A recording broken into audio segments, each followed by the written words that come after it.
no hay nada nuevo bajo el sol. La nación de Israel abandonó a Dios y comenzó una serie de altibajos y repitiendo los mismos errores una y otra vez. No siguieron un círculo de vida, sino un círculo de fracaso.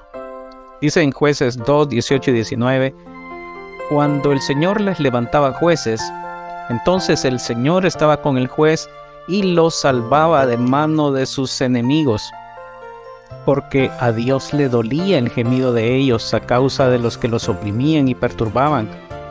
Pero muerto el juez, se volvieron atrás y obraron con mayor corrupción que sus padres, siguiendo a otros dioses para servirles e inclinarse ante ellos.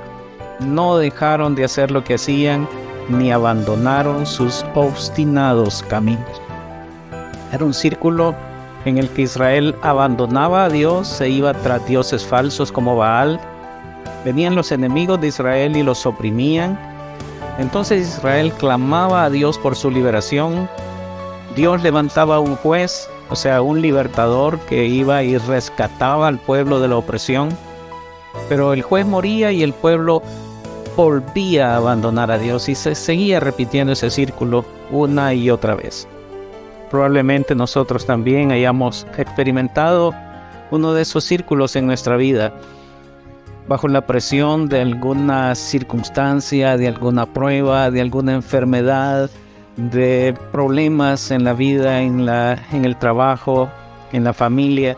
Clamamos a Dios pidiendo ayuda. Quizás hasta negociamos con Dios haciéndole promesas. Voy a hacer esto si me responde, voy a darte esto. Y cuando nos responde, sí, lo seguimos más de cerca durante un tiempo. Después, cuando la prueba se nos va olvidando, cuando el problema está quedando muy lejos, entonces también se nos olvida nuestra devoción. Puede haber muchas explicaciones para la recaída de los israelitas, pero Jueces nos da una pista de cuál es la razón principal de por qué los israelitas caían siempre. En Jueces 2:10 nos dice, después de que toda aquella generación se reunió con sus padres, se levantó tras ellos otra generación que no conocía a Yahvé ni la obra que había hecho por Israel. Escuchen lo que dice este versículo. Dice que después que murió esa generación se levantó otra generación que no conocía ni a Dios ni la obra que había hecho por Israel. ¿Cómo es eso que la siguiente generación no conocía a Dios ni la obra que había hecho? No lo conocían personalmente, no se relacionaban con Dios, no oraban, no pensaban en Él, no dependían de Él no formaba parte de su vida. Y Jueces dice que el pueblo abandonó al Señor, lo olvidaron, lo dejaron. El pueblo tampoco conocía la historia de todo lo que Dios había hecho por Israel. No conocían sobre la liberación de Egipto, los milagros en el desierto, la mano de Dios en su victoria sobre los cananeos. ¿Por qué no lo sabían?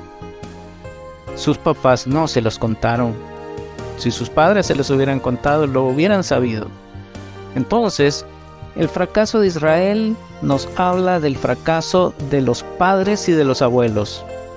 Más que el fracaso de el propio Israel en abandonar a Dios, era el fracaso de sus padres y de sus abuelos por no contarles, por no enseñarles, por no ayudarles a tener una vida de devoción con Dios. Nosotros y nuestros hijos necesitamos conocer al Señor personalmente, necesitamos conocer la historia de lo que Dios ha hecho por Israel, pero también la historia de lo que Dios ha hecho por la iglesia. Y la historia principalmente de lo que Dios ha hecho en nuestra vida con nosotros, cómo Dios nos ha bendecido a nosotros, a nuestros padres, que son sus abuelos, enseñarles toda la historia de lo que Dios ha hecho desde que ellos eran niños, enseñarles, sí, historias de la Biblia, pero también contarles de lo que Dios ha hecho por nosotros.